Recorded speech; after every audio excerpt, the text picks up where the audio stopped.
I'm a migrant coming from Mexico, and what is happening nowadays is torturous for me. We, as a Latino or Hispanic, we suffer in many different ways. In your list of priorities, if you became president, how can you, what could be the priorities you can establish good relationships with overseas? And how can you smooth the situations that we are facing in the internal country, because it's a broken system nowadays. Now that all the things that went through the all men are created equal is just hypothetical, because obviously it is not. And we have internal fights, and even though we are not physical aggressive, and sometimes there is racism involved, and it is torturous for everybody around here. It's not a way to, there is no way to come back, and there is no way to live free or die. I don't understand the concept.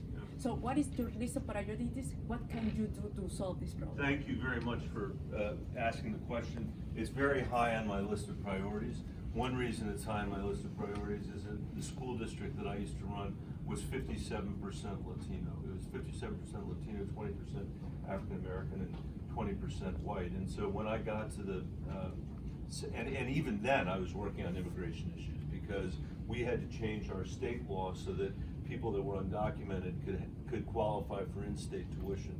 Then when I went to the Senate in 2013, I became part of what was called the Gang of Eight, which was 8 senators, 4 Democrats and 4 Republicans, who negotiated the comprehensive immigration bill that we passed in 2013. And that bill had a pathway to citizenship for the 11 million undocumented people that are here. It had the most progressive DREAM Act that had ever been conceived, much less passed on the floor of the Senate. And something Donald Trump has completely forgotten, and I think America has forgotten, it had $46 billion of border security. Not $6 billion for his medieval wall with the crocodiles and all that stuff that Mexico was supposed to pay for. He said Mexico would pay for it, but $46 billion of border security. But it was 21st century border security to allow us to see every single inch of the border. We dealt with the issue of people going back and forth to make sure families could stay together. We dealt with the agriculture issues in our country. In fact, I negotiated those provisions with Marco Rubio, Orrin Hatch, and Dianne Feinstein. It's the first time we ever had an immigration bill that was endorsed by both the Farm Workers Union and by the growers all across America. And that bill never became law because of the craziness of the rules of the House of Representatives, where the Tea Party, the so-called Tea Party or Freedom Caucus, whatever you want to call them, basically had a veto on a bill that would have solved the issues that we are confronting. And then the next thing you know, there's a guy running for president who rides an escalator down in Trump Tower saying that immigrants are rapists. And now we're in a position where they're trying to abandon the symbolism of the Statue of Liberty in New York Harbor, which is what brought my mom and her parents here, and they've replaced it with an anti-immigrant symbol, which is Donald Trump's wall. And they have, divided children from their families. My mom called me up when that happened, and she said, I see myself in these kids, because she was separated from her parents during the war. She knows what that looks like over a lifetime. I know what that looks like over 2 lifetimes. And in the hemisphere, I think what we can do, if we had a president who was actually acting like a president of the most powerful country in the world, we could lead the entire hemisphere in a way that would deal with the refugee crisis that exists on our southern border, make sure that kids are never separated from their families again, make sure that every single kid is reunited with their family, and then leads a project in the hemisphere to deal with the problems that exist in the Northern Triangle countries of Honduras, Guatemala, and El Salvador, so that we can actually get to the root causes of the problems rather than dealing with them in a reactive way, which is how Donald Trump has dealt with them. So sometimes it's not enough to legalize people here, because it is like having a baby. You have tons of new babies, and now you cannot feed them, right? Or these people don't know how to, the pathways to establish a new life. right? So that is the symptom that some American people, I will say, because I'm American as well, some white people think that we don't belong here because now we are at the expense of the white economy. So sometimes it's not enough to say, okay, you can stay here.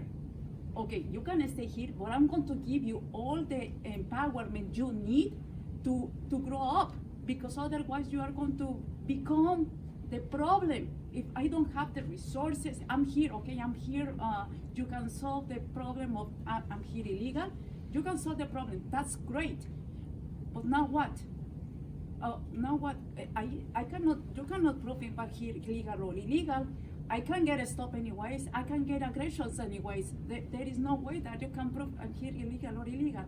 And I cannot, how can I empower myself to go beyond and establish myself to a better life? What is the concept of a better life? It's not enough to get the citizenship. I became US citizen, but I cannot break that rule. Actually, now it's going down that break that rule. Well, I would say, first of all, we do need to have a system in place that does commit us to the rule of law and to our tradition as a nation of immigrants. I believe we need to do that. And we don't have a system today that does that. We got a whole bunch of people that are living in the shadows in this country, and that's not good for them, and it's not good for our country. To have a group of people who are a permanent underclass in the United States of America is going to be really bad for America. So I agree that that's true. On the second point, though, is exactly my point, which is we need to create more opportunity for everybody in this country. And we can make choices. We can make choices to give $5 trillion of tax cuts to the wealthiest people in America, or we can make the choice to end childhood poverty in this country for 3% of what Medicare for All could. That's a choice. We could choose to fight a losing battle for 10 years on Medicare for All, or we could fight a winning battle to create more opportunity for people. We should make sure, you know, if you took a focus group, it's a little bit off your point, but it's related to it, so I'm gonna, if you took a focus group of people in America and asked them, what's the Democrats' stand on education in this election? What you would hear people say is free college, because that's what they've heard from the candidates. And I can tell you, as a former school superintendent of a district filled with kids living in poverty, I'm a heck of a lot more interested in free preschool than I am in free college.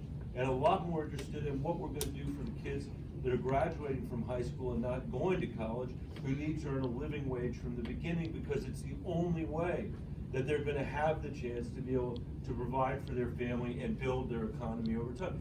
Nobody in America is looking for, you know, for success overnight. They just want a path that they work hard that's going to lead to success. And that's who we tell, you know, that's who we say we are. And I think it's time for us to live up to that. So thank you. Thank you very much. Thanks for being. Yes.